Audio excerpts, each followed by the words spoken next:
पूर्ण परमात्मा पाप कर्म दंड को भी काट सकता है। अभी तक जिस भी संत व महापुरुष से मिले उन्होंने यही बताया कि पाप कर्म फल भोगने से ही समाप्त होगा। वो प्रभु कौन है जो पाप कर्म को काट देता है, वो काल के बंधन से छुड़वा देता है। उसका क्या नाम है, पूजा की विधि क्या है? कृपया अवश्य सुनिए जगत गुरु तत्वदर्शी संत रामपाल जी महाराज के अमृत वचन।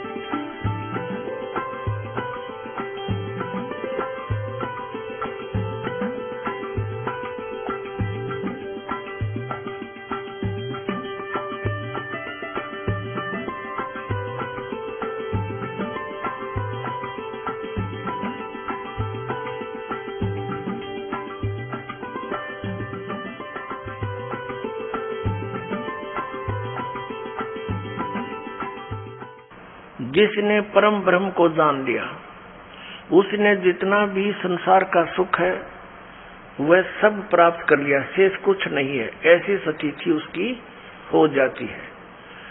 असत्यम ज्ञानमंतम ब्रह्म। अब यहाँ आते हैं निवृत्ति में हम अपौरुषेय वेद वाणी से सुनते हैं कि ब्रह्म सत्य है। ये वेद वाणी को अपौरुषेय मानते हैं, किसी मनुष्य के द्वारा नहीं बोली गई। ठीक है, उस ब्रह्म सत्य है, ज्ञान है, अनंत है, वह अंतःकरण में ही अवस्थित है। तो हमारे मन में उसके अस्तित्व के संबंध में जो संदेह है उसकी निवृत्ति उस ज्ञान से हो जाती है।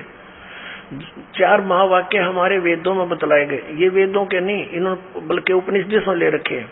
4 महावाक्य हमारे वेदों में बतलाए गए, जिनमें अथर्ववेद का महावाक्य अयम आत्मा ब्रह्म, यजुर्वेद का महावाक्य अहम ब्रह्मास्मि, ऋग्वेद का महावाक्य प्रज्ञानम ब्रह्म, सामवेद का महावाक्य है तत्वमसि। तो ये 4 महावाक्य बतलाए गए हैं। 4 महावाक्यों को लेकर अर्थ किया जाता तो चारों का अर्थ एक ही हो जाता है, तत्वमसि। तत्वमसि ये 3 पद है। जिस प्रकार 10 ये ना अपनी तरफ से बढ़ा के 10 आदमी अपने आप को ना गिने ऐसे, तो इसका अर्थ ये सीधा सा हो गया कि मैं ही ब्रह्म हूँ। ये अर्थ है इसका, तत्त्वम असि, वह तू ही है। आगे इसको बहुत अच्छी तरह उदाहरण देकर समझाया इन्होंने। ये देखिएगा, पंचम दिवस 5वें दिन में जो इन्होंने प्रवचन किए श्री स्वरूपानंद जी ने धर्मरथ 62 पर ये प्रकाशित है। पंचम दिवस यहाँ उपस्थित विद्युत बंधुओं, देवी और सज्जनों, कल आपके समक्ष महावाक्यों की चर्चा हुई थी। 4 वेद और उनके 4 महावाक्य। यह हमने बतलाया था कि उत्तर दिशा का वेद अथर्ववेद, वहां का महावाक्य अयम आत्मा ब्रह्म। यहाँ देखिए, तो इन महावाक्यों के का तात्पर्य है कि जीव और ब्रह्म का अभेद, जीव और ब्रह्म में कोई अंतर नहीं है। अब जैसे तत्वमसि में तत् पदार्थ ईश्वर है और ईश्वर पहले, यहाँ कति क्लियर किया इन्होंने, कहीं ईश्वर तो पहले रखकर जीव के साथ उसकी एकता बताई, इन महावाक्यों के अर्थ किए इसने, और कहीं जीव को रखकर ईश्वर के साथ एकता बतलाई है। अब जैसे तत्वमसि, इसमें तत् पदार्थ ईश्वर है, तत्वमसि में तत्व तो ईश्वर है पहले है और तोम पदार्थ जीव बाद में है, किंतु अहम ब्रह्मास्मि, अहम पदार्थ वाचार्थ जीव है, यानी जीव कहता है कि मैं ब्रह्म हूँ। अहम ब्रह्मास्मि, अहम तो जीव है और जीव को पहले रखा है और ब्रह्म को पीछे रखा है। अयम आत्मा में भी आत्मा को पहले और ब्रह्म को पीछे रखा है। और प्रज्ञानम ब्रह्म में भी ये स्थिति है, प्रज्ञान का अर्थ जीव है और वह ब्रह्म है, जीव ही ब्रह्म है, ब्रह्म जीव है, जीव ब्रह्म है, इसका अभिप्राय है। अब आगे इन्होंने बताया कि हमारे महावाक्य है ना, अहम ब्रह्मास्मि, यानी एक मठ से जुड़े हुए जितने भी अक्षेत्र के व्यक्ति हैं वो तो ये जाप करो, ये वाक्य भगवान से मिलाने वाले हैं। इसका जो है ना, जैसे वो साधना बताते हैं, इसकी साधना करो समाधिस्थ में, ऐसे विचार रखो अयम आत्मा ब्रह्म, और दूसरे मठ के करो तत्वमसि, तीसरे मठ के ये अभ्यास करो कि प्रज्ञानम ब्रह्म, और चौथे मठ के फिर वो बता रखे उन्होंने सबके नारे नारे अहम ब्रह्मास्मि, ये वाक्य करो। तो ये भगवान से मिलाने वाले हैं। देखिएगा प्रश्न नंबर 63 पर, इसी धर्म रथ के प्रश्न नंबर 63 पर लिखा, परमेश्वर से मिलाने वाले हैं हमारे महावाक्य, ये हमें परमेश्वर का बोध कराते हैं। यह बात समझ लेनी चाहिए कि परमात्मा की प्राप्ति अप्राप्त की प्राप्ति नहीं। एक तो वस्तु किसी देश में हो, भिन्न काल में हमसे भिन्न हो, तो हम उसे प्राप्त करने के लिए प्रयत्न करते हैं। जब हमें प्राप्त हो जाती है तो कहते हैं कि हमने प्राप्त कर ली, तो हमें प्राप्त हुई, अब प्राप्त हुई। किंतु परमात्मा के संबंध में यह बात नहीं है। परमात्मा तो जीव को प्राप्ति है, वह नित्य प्राप्त परमात्मा में अप्राप्ति का भ्रम हो गया। जैसे किसी के गले में माला पड़ी है और वही किसी कारण से वह भूल गया और किसी ने आकर बता दिया, तो वो माला देखकर कहेगा हाँ मिल गई। वह अप्राप्य कहाँ थी, अनमिली कहाँ थी, पहले से ही मिली हुई माला थी। उनसे न मिलने का जो भ्रम था वह दूर हो गया तो मिल गया। इस प्रकार परमात्मा सबसे मिला हुआ है। केवल उस परमात्मा को न जानने के कारण हमारी परेशानी है। सबके हृदय में परमात्मा है, वह परमात्मा सबको प्राप्त है। आगे इसने और कुछ बताने की चेष्टा की। अब इसका सारा कुछ निष्कर्ष ये निकला कि जीव ही ब्रह्म है। और यहाँ फिर देखो आगे इनके वर्तन सुनते रहियो, फिर निष्कर्ष क्या निकलेगा देखना, फिर कमाल होगा। अब 66 पृष्ठ पे क्या कहा है कि ब्रह्म से भिन्न किसी और की सत्ता नहीं है, ब्रह्म से ऊपर कोई नहीं है। फिर अब 67 पर क्या कहा धर्मरथ में, वह ब्रह्म ईश्वर कहलाया। सविशेष ब्रह्म था, उसमें जो शक्ति थी शुद्ध सात्विक अंश की उपाधि से वह ब्रह्म ईश्वर कहलाया। अच्छा फिर लेते हैं, देखना ये देखिएगा धर्मरथ 56 पृष्ठ पे, जिसने परम ब्रह्म को जान लिया, परम ब्रह्म, उसने जितना भी संसार में सुख है वह सब प्राप्त कर लिया। ये परम ब्रह्म और याद रखना, इनके सारा ज्ञान समक्ष हो जाएगा आपका। ये देखिएगा शंकर पंचम, एक पुस्तक है शंकर पंचम, और ये आदि शंकराचार्य विरचित पंचम ग्रंथनाम संग्रह, ये आदि शंकराचार्य के वचन है। ये देखना, तो आदि शंकराचार्य के वचन है तो समझ ले सब के फाइनल है फिर इसमें। और ये कौन है नीचे, जगत गुरु शंकराचार्य स्वामी स्वरूपानंद सरस्वती जी महाराज, व्याख्याकार, व्याख्या इन्होंने की है इसकी। और ये कहाँ से छपी है पुस्तक, ये है शंकर पंचम, तो श्री स्वरूपानंद सरस्वती जी महाराज के द्वारा। ये शंकर पंचम, प्रकाशक है श्री शारदा पीठ प्रकाशनम, द्वारका इतने इतने, जामनगर गुजरात में। और मुद्रित है श्री माता कमिशिस प्राइवेट लिमिटेड, 20/7/125, केदार घाट वाराणसी, दूरभाष। इतने इन्होंने कति स्पष्ट कर रखा है। अब ज्ञान का स्वरूप प्रश्न नंबर 10 पे देखिएगा। ज्ञान का स्वरूप, ये कोई संस्कृत है जो शंकराचार्य द्वारा लिखी, अनुवाद किया श्री स्वरूपानंद जी शंकराचार्य जी ने। मैं सम शांत सच्चिदानंद स्वरूप ब्रह्म ही हूँ, अस्त स्वरूप दे मैं नहीं हूँ, ऐसा रूप ब्रह्मो अहम, वह ब्रह्म मैं ही हूँ। ब्रह्मो व अहम, वह ब्रह्म मैं ही हूँ, ये इनका विधान है। मैं स्वयं निराकार निर्मल अविनाशी एवं निराकार हूँ। इनका ओड आवेगा इनके ज्ञान का, देखिए फिर। और ये क्या कहते हैं, ये प्रश्न नंबर 71 पर देखिएगा, 71 पर, मैं स्वयं ब्रह्म ही हूं।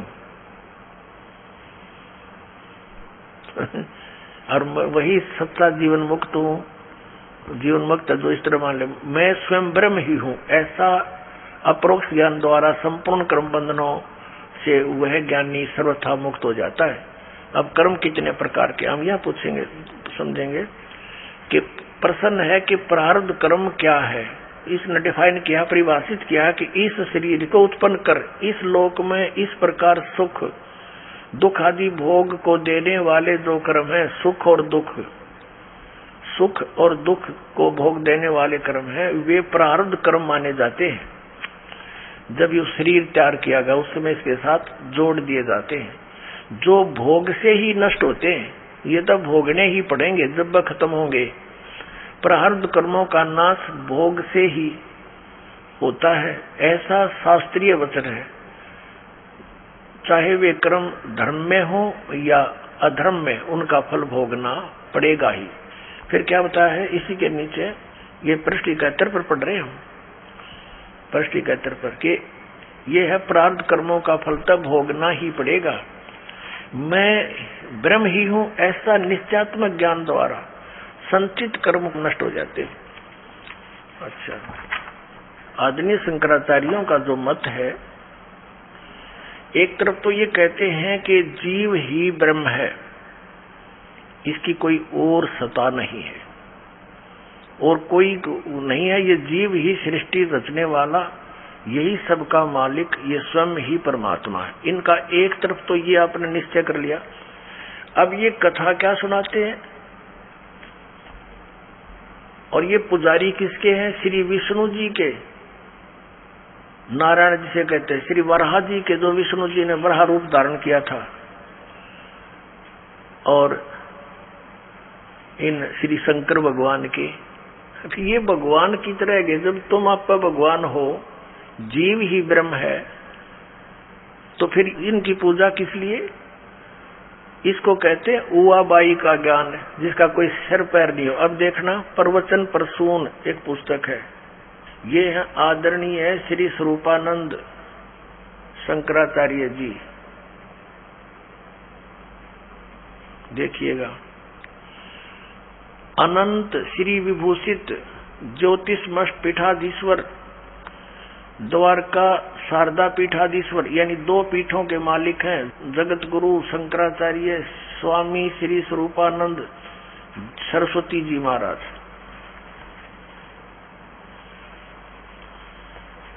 ये वही दंडी स्वामी स्वरूपानंद सरस्वती जी महाराज, दंडी स्वामी, श्री द्वारका शारदा पीठ। प्रकाशक है स्वामी सदानंद सरस्वती, श्री शारदा पीठ द्वारका, गुजरात। और ये यहाँ से मुद्रित है।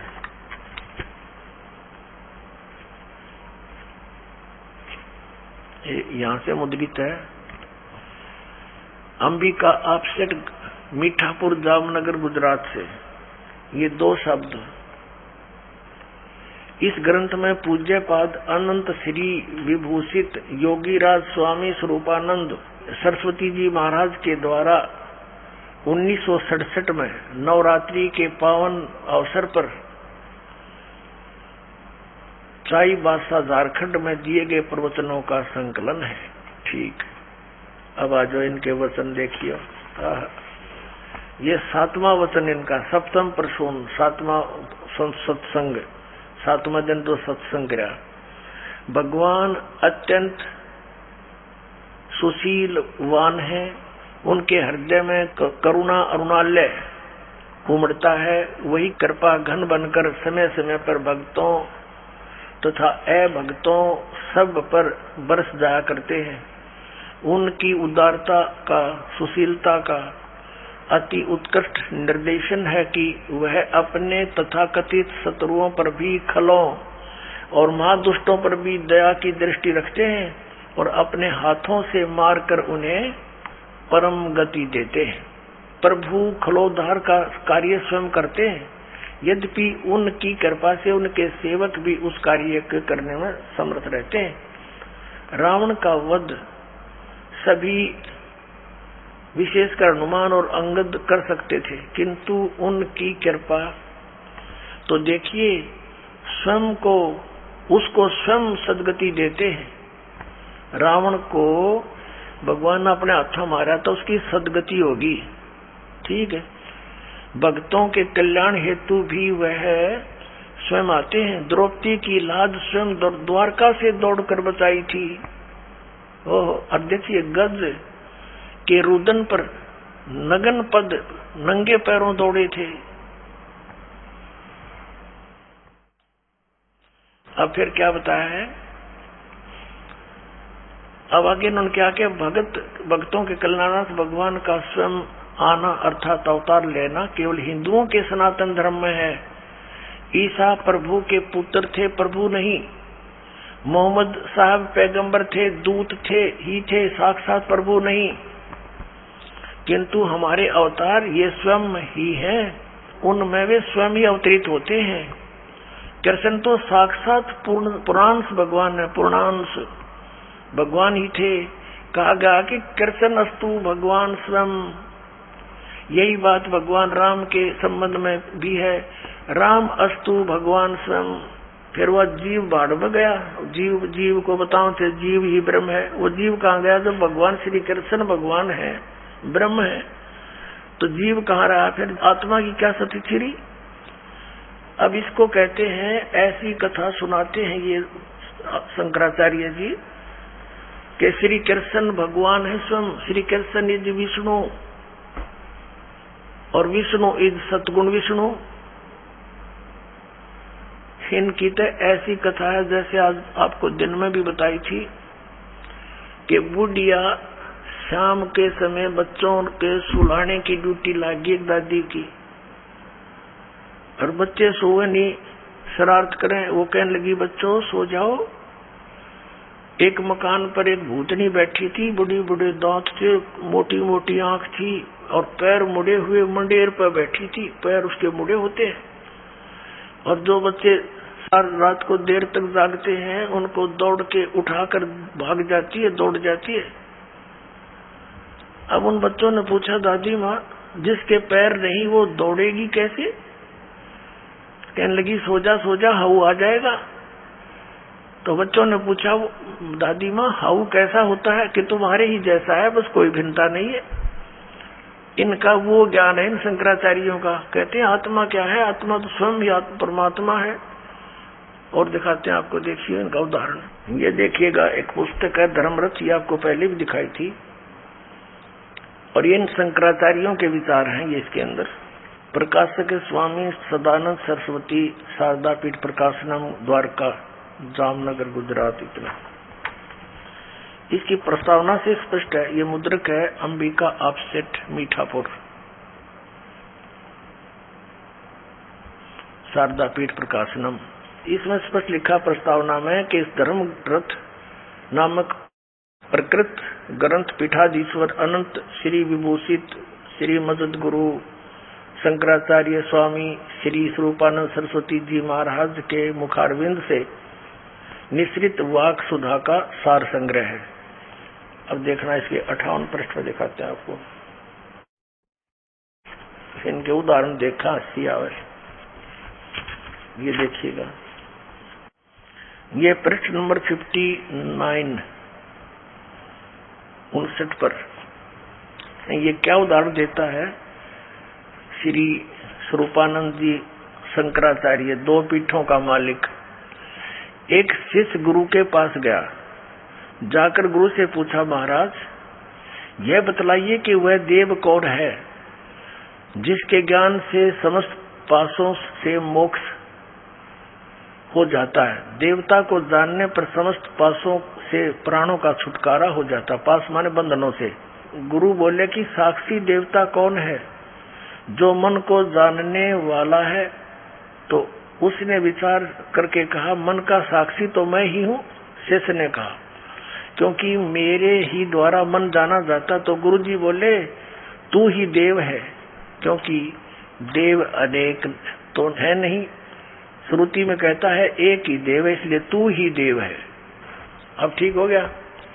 अब दास ने आपको कथा सुनाई कि दादी ने बोली वो आओ तुम ही हो, तो ये झुंड ला कर नो क्या वो देवता तू ही है, फिर भक्ति की आवश्यकता रहेगी।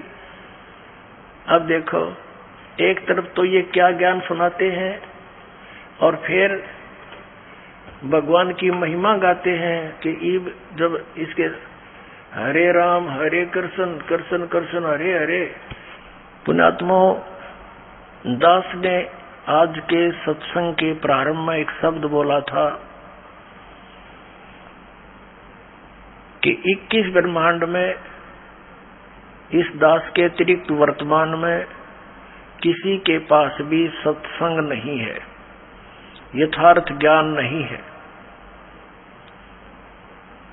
अब जिसका खामियाना पूरा मानव समाज भुगत रहा है, शास्त्र विधि को त्याग कर मनमानी पूजाएं करके इनकी कैसी बुरी हाल हो रहा है। पितर बनते हैं, प्रेत बनते हैं, फिर यही धर्मगुरु उनके श्राद्ध निकलवाते हैं, जबकि वेदों और गीता में इन कर्म कांड को मना किया हुआ है। अब ये किसकी पूजा करते पहले आपको दिखाते हैं। इन वर्तमान के शंकराचार्यों को तो ज्ञान होगा कहाँ, इनके भगवानों को ज्ञान नहीं।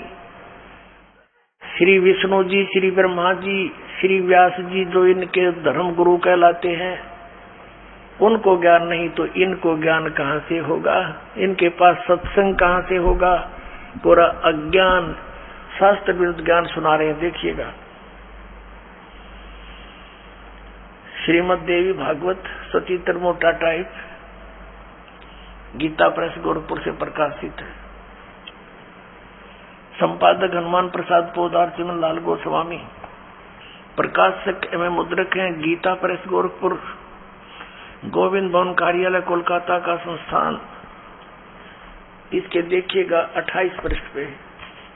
अब व्यास जी जो इनकी धर्म गुरु शंकराचार्य परंपरा के गुरु हैं, वो क्या पूछते हैं। नारद जी ने कहा, महाभाग व्यास जी तुम इस विषय में जो पूछ रहे हो ठीक यही प्रश्न मेरे पिताजी ने भगवान श्री हरि यानी विष्णु जी से किया था। देवादि देव भगवान जगत के स्वामी हैं, लक्ष्मी जी उनकी सेवा में उपस्थित रहती हैं। ये कहने का भाव ये विष्णु जी है। आगे देखो 4 भुजाएं हैं, पीतांबर धारण करते हुए शंख चक्र गदा लिए रहते हैं, वस्त्र तल पर श्री वस्त्र का चिन्ह चमकता रहता है।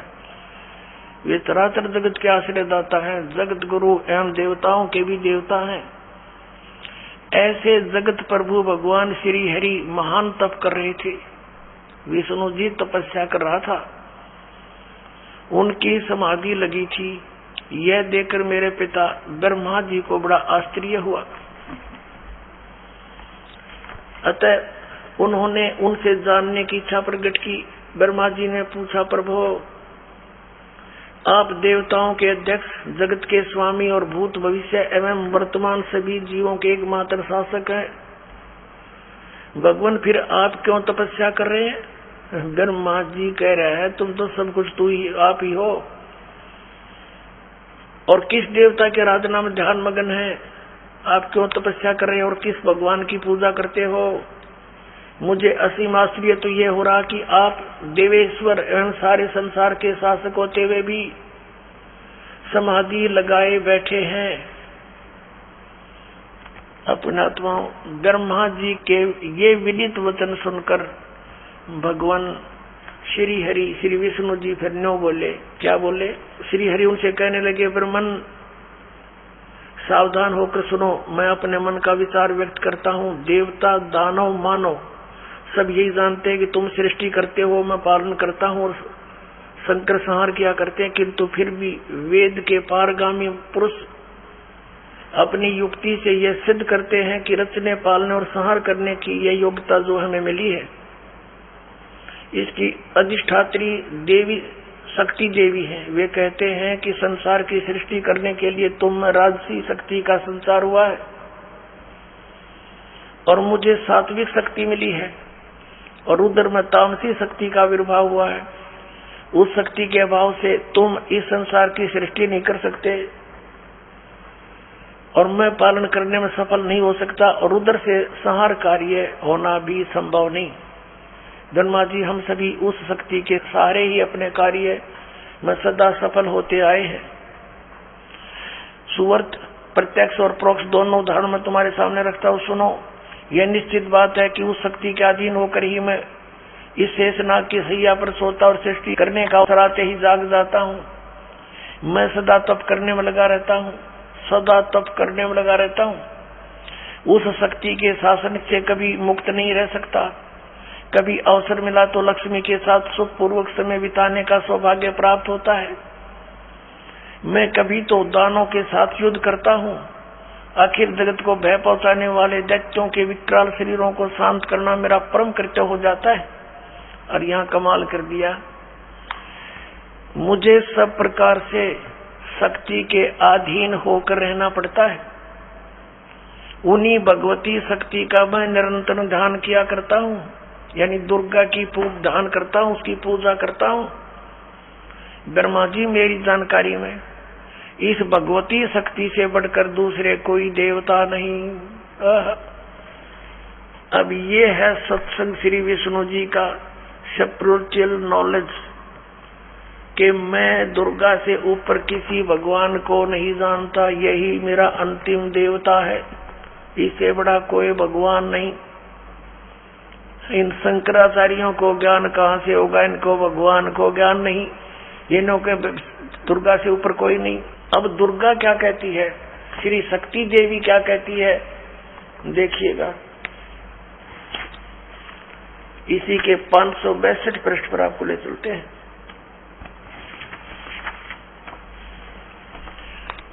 वो अपना पहला सकंद पढ़ा था, अब ये 7वां सकंद है। संक्षिप्त श्री देवी भागवत 562 पृष्ठ पे, यहां देखिएगा।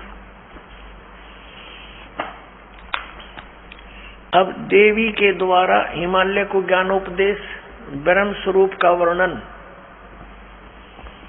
श्री देवी जी कहने लगी, पर्वतराज, अब देवी जी पहले तो अपने विषय में बताती है कि तुमने डरे रोने हैं तो मेरी पूजा कर लो, लेकिन उस ब्रह्म का क्या स्वरूप है यह बतलाया जाता है, जो प्रकाश रूप सबके अत्यंत समीप में स्थित, हृदय रूप गुहा में स्थित होने के कारण गुहाचर नाम से प्रसिद्ध है और महान पद अर्थात परम प्राप्य है। वह समस्त प्रजा के ज्ञान से परे है, अर्थात किसी की बुद्धि मानने वाला नहीं है, यह तुम जानो। जो ब्रह्म प्रकाश रूप है, जो सूक्ष्म से भी अत्यंत सूक्ष्म है, जिसमें संपूर्ण लोक और उन लोकों में निवास करने वाले प्राणी स्थित है, वह यह अक्षर ब्रह्म है। वही सबके प्राण है, वही सबकी वाणी है और वही सबके मन है। वह यह परम सत्य और अमृत अविनाशी तत्व है। सौम्य उस वेदने योग्य लक्ष्य का तुम वेदन करो, मन लगाकर उसमें तन्मय हो जाओ।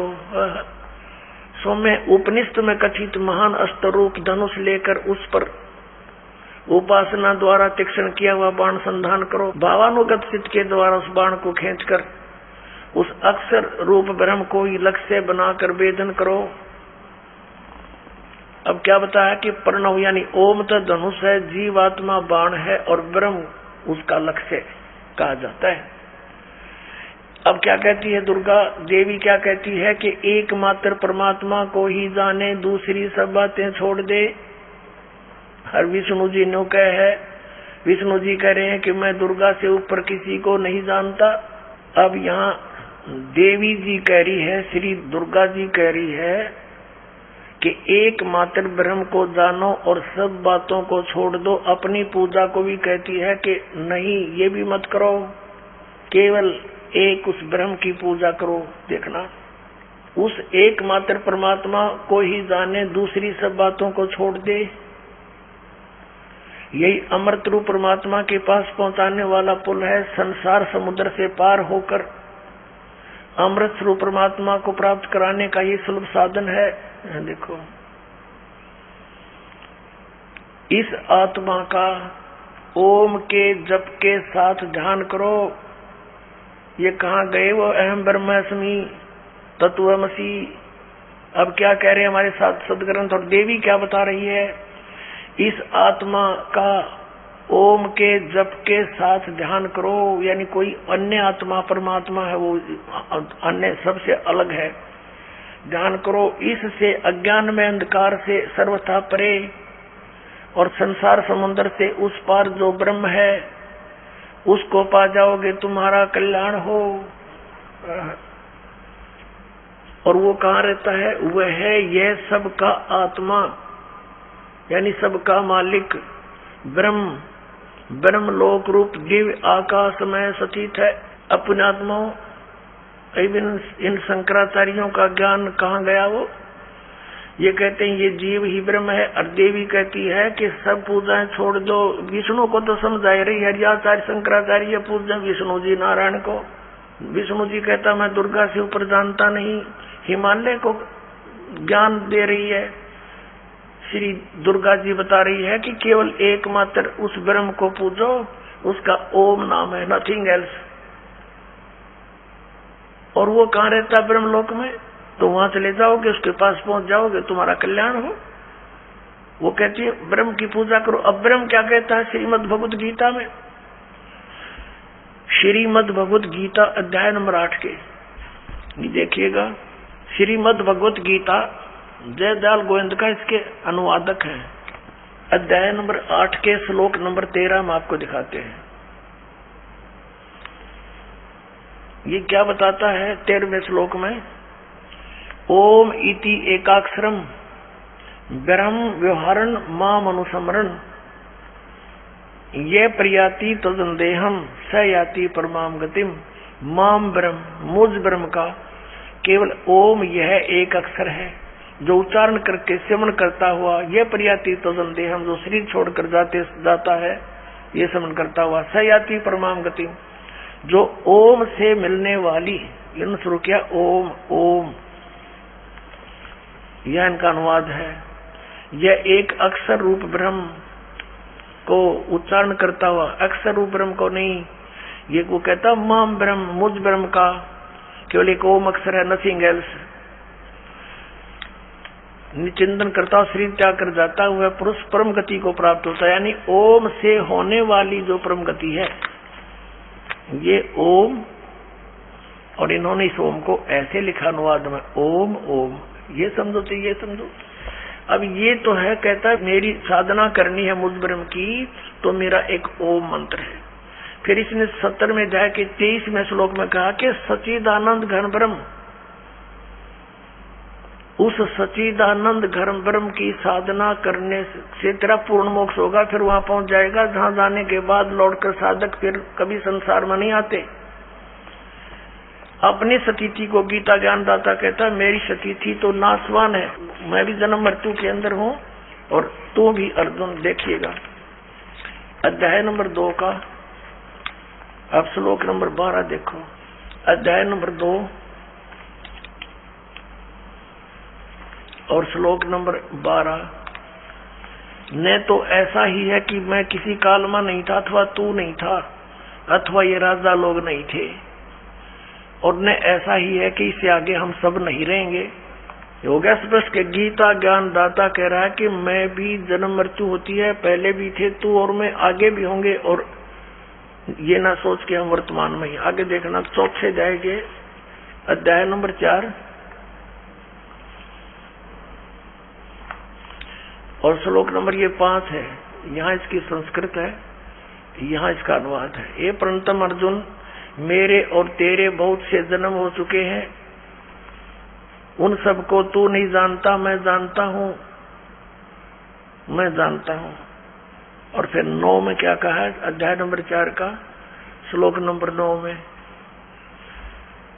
हे अर्जुन मेरे जन्म और कर्म दिव्य हैं, अलौकिक हैं। अब अध्याय नंबर 10 के श्लोक नंबर 2 में गीता ज्ञानदाता कहता है मेरी जन्म तो होता है लेकिन मेरे से उत्पन्न ये देवता नहीं जानते। देखिएगा अध्याय नंबर 10 का मंत्र नंबर 2,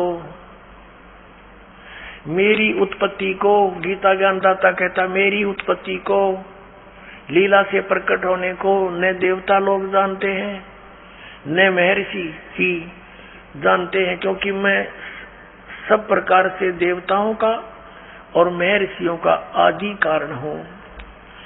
इसे सिद्ध है कि गीता ज्ञानदाता की उत्पत्ति तो है, लेकिन ये इससे उत्पन्न, इसके पुत्र रजगुण ब्रह्मा, सतगुण विष्णु, तम गुण शिव जी, फिर इनसे आगे उत्पन्न जितने भी देव देवता है, ये इस ब्रह्म के जन्म डेट ऑफ बर्थ को नहीं जानते। अब जैसे संतान की डेट ऑफ बर्थ यानी जन्मदिन को पिता बता सकता है, लेकिन पिता की उत्पत्ति को बच्चे कैसे जाने? उसको कौन बताता है? दादाजी बताते हैं। पिता के पिता तो सबके पिता वो कबीर परमेश्वर है, वो बंदी छोड़ कबीर साहेब है, वो परम अक्षर ब्रह्म है, सच्चिदानंद घन ब्रह्म है। उस परमेश्वर ने आके बताई है इस ब्रह्म की उत्पत्ति, क्योंकि वो उसी का द्वारा उत्पन्न किया हुआ है। तो अपने पुत्र की उत्पत्ति, अपने अन्य संतान की उत्पत्ति, पोते पोतरों की उत्पत्ति दादाजी को खूब याद होती है। लेकिन ब्रह्म कह रहा है कि मेरी उत्पत्ति तो हुई है। ये गीता ज्ञानदाता श्री कृष्ण में प्रवेश करके ये काल बोलता है, ब्रह्म बोलता है। ये कहता है कि मेरे कर्म और जन्म अलौकिक होते हैं। अलौकिक कैसे होते हैं? स्वयं किसी के सामने प्रकट नहीं होता, ये गुप्त रहता है। गीता जी अध्याय नंबर 7 के श्लोक नंबर 24 और 25 में स्पष्ट किया है इसने, देखिएगा। अध्याय नंबर 7 श्रीमद् भगवत गीता श्लोक नंबर 24 में, बुद्धिहीन मेरे अनुत्तम अविनाशी परम भाव को न जानते हुए मन इंद्रियों से परे मुझ सच्चिदानंद परमात्मा को अव्यक्तम माम व्यक्तिम आपनम मनन्ते।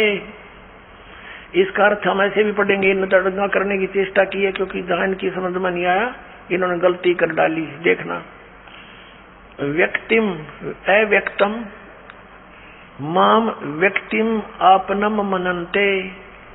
अव्यक्तम माम, मुझ अव्यक्त को, ये बुद्धिहीन मेरे अनुत्तम ये घटिया विनाशी परम भाव को यानी विशेष नियम को नहीं जानते। मुझ अव्यक्त को मैं छुपा रहता हूँ और मुझे ये व्यक्तिम यानी मनुष्य रूप में, कृष्ण रूप में प्राप्त हुआ मानते हैं। I am not Krishna. क्यों? अब 25 में बताया, देखिए इसका यह अनुवाद किया है। अपनी योग माया से छिपा हुआ मैं सबके प्रत्यक्ष नहीं होता, छुपा रहता हूँ मैं। यह अज्ञानी जन समुदाय मुझ जन्म रहित अविनाशी को, अविनाशी परमेश्वर नहीं, अविनाशी को नहीं जानता। और ये मुझे इसलिए ये व्यक्तिम, ये देखो ये 24वां श्लोक है, व्यक्तम अव्यक्तम व्यक्तिम आपनम मनन्ते माम अबुद्धे। ये बेबुद्धि के लोग, बुद्धिहीन व्यक्ति मुझ अव्यक्त को, क्योंकि मैं अपनी योग माया से छुपा रहता हूँ, ये मुझे व्यक्तिम यानी मनुष्य रूप में, श्री कृष्ण रूप में, आपनम माने आया हुआ, प्राप्त हुआ, मनन्ते मानते हैं। ये मुझ अव्यक्त को यानी मुझ छुपे हुए को, मुझको मनुष्य की भांति जन्म लेकर श्री कृष्ण की तरह मानते हैं। आई एम नॉट कृष्ण, क्योंकि श्री कृष्ण जी ने तो ये कैसे कि उन्होंने जन्म नहीं लिया, उनके माता है, पिता है, श्री राम रूप में वही विष्णु आए, उनका जन्म हुआ। तो यहाँ कहने का भाव ये है कि ये क्या कहता है कि मेरे कर्म अलौकिक हैं और जन्म अलौकिक है। कैसे? जैसे श्री कृष्ण में प्रवेश करके ये सारा अनर्थ जुल्म करवा दिया इसने, और पता भी नहीं लग गया कौन कर गया। श्री कृष्ण के सिर पर दर्दी कि इन्होंने महाभारत का युद्ध करवाया, जबकि श्री कृष्ण जी तो मना करे थे, 3 बार शांति दूत बनकर गए। आखिर में ये फैसला भी ले लिया कि मैं युद्ध भी नहीं करूंगा। तो क्या वो युद्ध करवाने की सलाह दे सकते हैं? नेवर। ये काल करे ऐसे अड़ंगे। अब ये कहता है कि मेरे जन्म और कर्म दिव्य हैं। इसके कर्म दिव्य कैसे हैं? जैसे श्री कृष्ण में प्रवेश करके महाभारत का युद्ध करवा दिया, जुल्म करवा दिया और गीता का ज्ञान दे दिया। ये इसके कर्म, ये कैसे प्रवेश करता है अब दिखाते हैं। अब देखिएगा श्री विष्णु पुराण, इसके संपादक कौन है? अनुवादक है श्री मणिलाल गुप्त। ये कहाँ से मुद्रित है, वह प्रकाशित है? गीता प्रेस, गोरखपुर, गोविंद भवन कार्यालय, कोलकाता का संस्थान। ये इनके फोन और फैक्स नंबर है। ये देखिएगा इसके चतुर्थ अंश अध्याय नंबर 2 और 233 पृष्ठ पे। पूर्व काल में त्रेता युग में एक बार अति भीषण देव असुर संग्राम हुआ। देवताओं और राक्षसों का आपस में युद्ध हुआ। उसमें महाबलवान दैत्यगण से पराजित हुए देवताओं ने भगवान विष्णु की आराधना की। तब आदि अनंत सुन अशेष जगत प्रतिपालक श्री नारायण ने देवताओं से प्रसन्न होकर कहा, आप लोगों का जो कुछ अभिष्ट है वह मैंने जान लिया है। उसके विषय में यह सुनिए। राज ऋषि ससाद का जो पुरंजय नामक पुत्र है, उस अक्षत्रिय श्रेष्ठ के शरीर में मैं अंश मात्र से स्वयं अवतीर्ण होकर, यानी कुछ समय के लिए, संपूर्ण दैत्यों का नाश करूंगा। अतः तुम लोग पुरंजय को दैत्यों के वध के लिए तैयार करो। अब आगे फिर दिखाते हैं और कंसेप्ट क्लियर। 242 पृष्ठ पे यही वही चतुर्थ अंश अध्याय नंबर 3 और पृष्ठ नंबर 242 पे श्री विष्णु पुराण। तीसरा अध्याय। पूर्व काल में रसातल में मोने नामक 6 करोड़ गंधर्व रहते थे। उन्होंने समस्त नागकुल के प्रधान रतन और अधिकार छीन लिए थे। गंधर्व के पराक्रम से अपमानित उन नागेश्वरों द्वारा स्तुतित किए जाने पर उसके श्रवण करने से जिसकी विकसित कमल सदृश आंखें खुल गई हैं, निंद्रा के अंत में जागे हुए उन दलशाही भगवान सर्वदेवेश्वर को प्रणाम कर उनसे नागगण ने कहा, भगवान, इन गंधर्व से उत्पन्न हुआ हमारा भय किस प्रकार शांत होगा? तब आदि अनंत रहित भगवान पुरुषोत्तम ने कहा, यो नासों के पुत्र मान धाता का जो यह पुरकुत्स नामक पुत्र है, उसमें प्रविष्ट होकर उसमें प्रवेश करके प्रेत की तरह मैं उन संपूर्ण दुष्ट गंधर्व का नाश कर दूंगा। पुण्यात्माओं, ये अध्यात्म ज्ञान है, ये बालकों का खेल नहीं। ये शंकराचार्य तो श्वेत पुराण पर लागे रहे, इन्होंने पता नहीं क्या करना है, कौन सा भगवान है। वह सुनी सुनाई दंत कथा जनता में फीड कर दी इन्होंने। अब इसमें क्या स्पष्ट हो गया कि ये ऐसे, इसके जन्म और कर्म ऐसे अलौकिक हैं। अब कर्म इसके यूं अलौकिक हैं, पुरंजय में प्रवेश करके और उसके राक्षसों का नाश कर दिया इसने स्वयं, और फिर मानदाता के पुत्र उसमें पुरकुत्स में प्रवेश करके भूत की तरह, और वहां फिर उन गंधर्वों का नाश कर दिया। अब पुण्यात्माओं, इसी प्रकार इसने श्री कृष्ण जी में प्रवेश करके उसको मालूम था इस काल को, ये कौन है, ये कौन है। अगर ये समझ में आ गया इस पुण्यात्माओं के, तो फिर बात खत्म हो जाएगी। ये है श्री ब्रह्मा रजगुण, श्री विष्णु सतगुण, श्री तमगुण शिव जी का पिताजी। ये काल है, ये सदा शिव कहलाता है, ये ब्रह्म है, ब्रह्म। और ये नहीं चाहता कि ये प्राणी सत्य ज्ञान को प्राप्त हो, इसलिए ये अज्ञान फैलवाता है। और ये क्या करता है, जैसे देवताओं ने प्रार्थना की तो विष्णु रूप धारण करके खड़ा हो गया इनके आगे, क्योंकि विष्णु रूप में पूज रहे थे वो। कौन? ये काल स्वयं। और फिर इनसे कह दिया कि ठीक है, मैंने तुम्हारा जो अभिष्ट है वो जान लिया है, और तुम ऐसे ऐसे उस पुरंजय को तैयार करो और मैं उसके शरीर में प्रवेश करके न मार दूंगा। ऐसे ही इसने फिर पुरुकुत्स के शरीर में प्रवेश होकर, कोई नाग, ये सर्प नहीं, एक नाग गोत्र के मनुष्य थे, अच्छी आत्माएं, उनके साथ इनका गंधर्व के साथ युद्ध हो गया। तो उस नागेश्वरों ने जब स्तुति की विष्णु भगवान की, युकाल खड़ा हो गया विष्णु रूप धारण करके, इसने प्रण किया हुआ कि मैं अपने वास्तविक रूप में कभी किसी को दर्शन नहीं देता।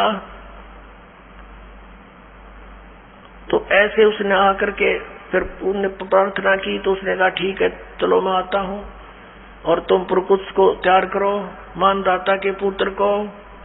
उसमें प्रवेश करके गंधर्व का नाश कर दिया। तो ये ऐसे इसके कर्म और जन्म, इसके ऐसे कर्म अलौकिक है। और ऐसे गीता जी का ज्ञान बोला श्री कृष्ण में प्रवेश करके इस काल भगवान ने। ये काल भगवान कौन है?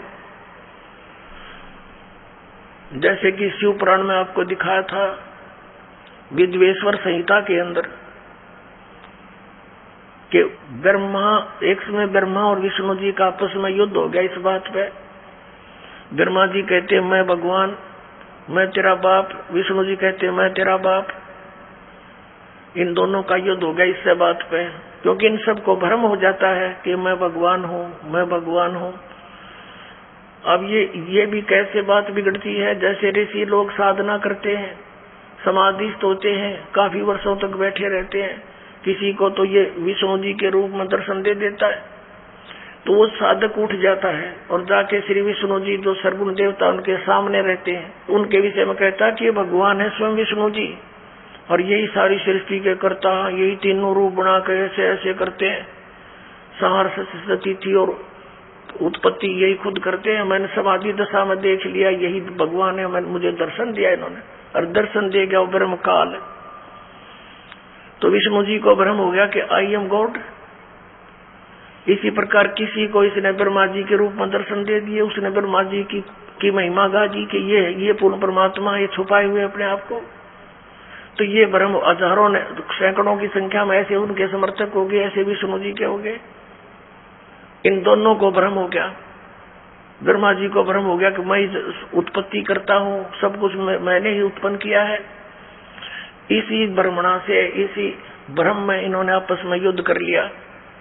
तब इनके बीच में स्तंभ छोड़ा, एक पिलर तेजों में स्तंभ छोड़ दिया। इनका युद्ध तो बंद हो गया, उसकी खोज करने लगे ऊपर नीचे कितना लंबा चौड़ा है, ये असफल रहे। फिर वो स्वयं आकर प्रकट हो गया, शिव जी का रूप धारण करके अपने पुत्र का। थोड़ी सी झलक दिखानी पड़ेगी, नहीं तो फिर आप विचलित हो जाओगे। यहाँ अधिक नहीं दिखाएंगे, आपको थोड़ा सा झलक देंगे, आप समझदार हो, देखिएगा। ये शिव महापुराण है, हिंदी टीका सहित भाग 1, श्री शिव महापुराण, श्री शिव महापुराण है ये। और ये है विद्या अवरिधि पंडित ज्वाला प्रसाद जी मिश्र कृत हिंदी टीका सहित, इसमें संस्कृत भी है। और ये खेमरा श्री कृष्णदास प्रकाशन मुंबई से प्रकाशित है।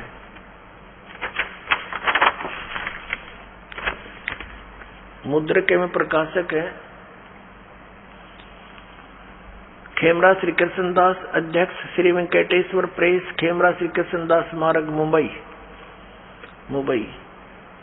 अब यहां देखना, इसके 11 पृष्ठ से शुरू करेंगे। विद्वेश्वर संहिता शिव पुराण, विद्वेश्वर संहिता भाग 1 अध्याय 6। नंदीकेश्वर बोले,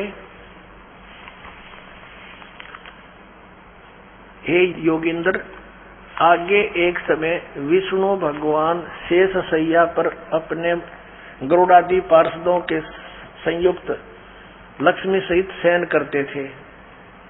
उस समय ब्रह्म ज्ञानियों में श्रेष्ठ ब्रह्मा जी अपनी इच्छा से ही वहां आ गए और उस सब प्रकार से सुंदर सेज पर शयन करते हुए कमल लोचन विष्णु भगवान से पूछने लगे।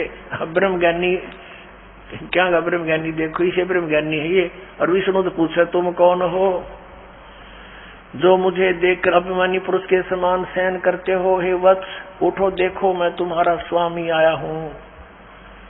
आए हुए गुरु को देखकर जो अभिमान करता उस द्रोही मूड का प्रायश्चित होना उचित है।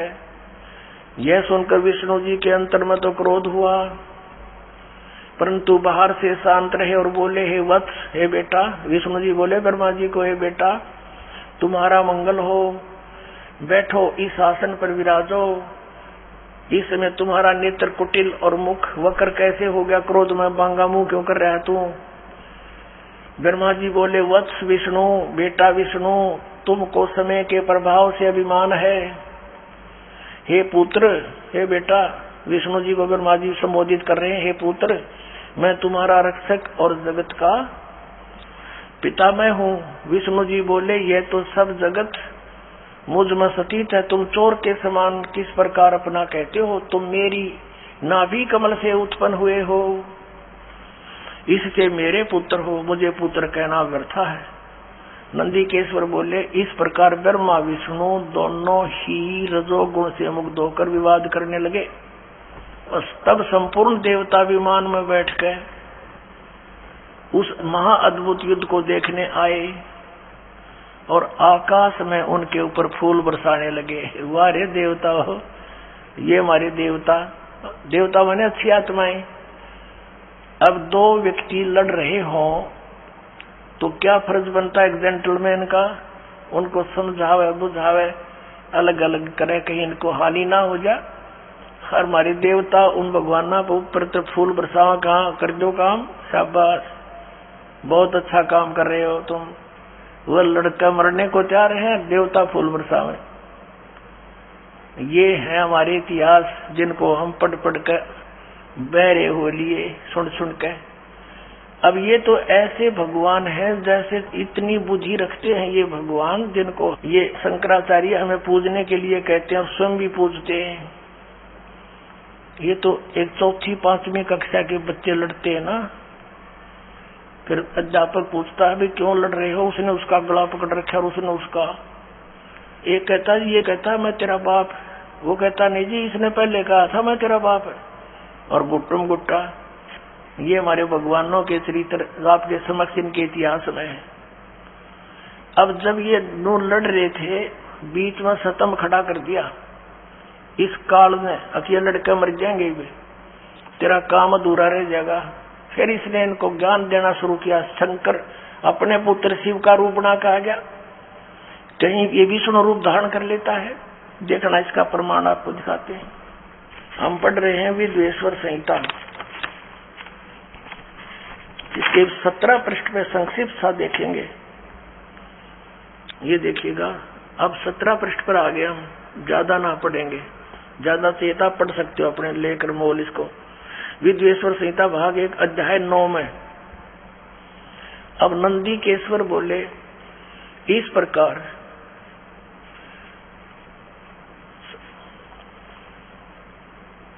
यहां दिखाते हैं उन दोनों की अज्ञानता, वैर को दूर करने के अर्थ दोनों से कहा। किसने?